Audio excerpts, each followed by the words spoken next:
Hello, this is Reverend Don Lewis coming to you from beautiful Salem. And again, I'm likely to be using the webcam much more during the month of October, and I'm doing so tonight. As you can see, I'm here at the end of the day. Recently finished my radio show for the night at paganstonight.com. Tuesday nights, I'm the host. And we talked about a number of interesting things tonight. It was an interesting and a thought-provoking program. One of the things we talked about is how people can be so very inconsiderate of each other. And we talked about this in the context of etiquette and manners, but of course etiquette and manners are only one manifestation of consideration for other people.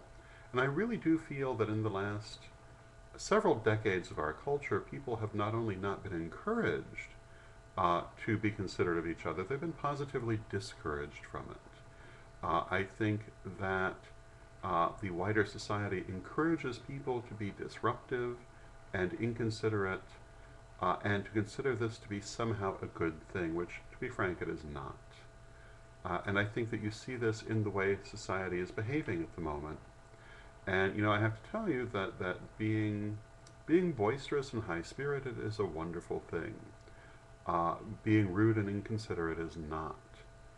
Um, Having strong opinions can be a good thing. Being overly opinionated is not.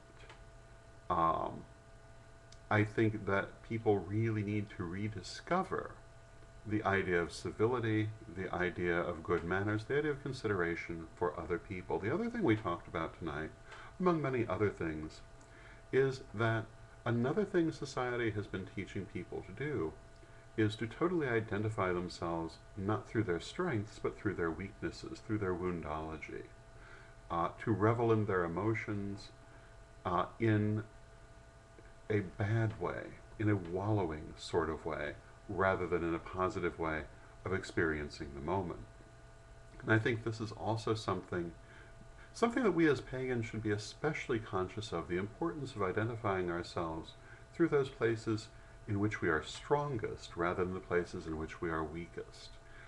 To wrap our personalities around our strengths, our talents, our skills, and our virtues, rather than around ideas of victimhood or oppression or woundology.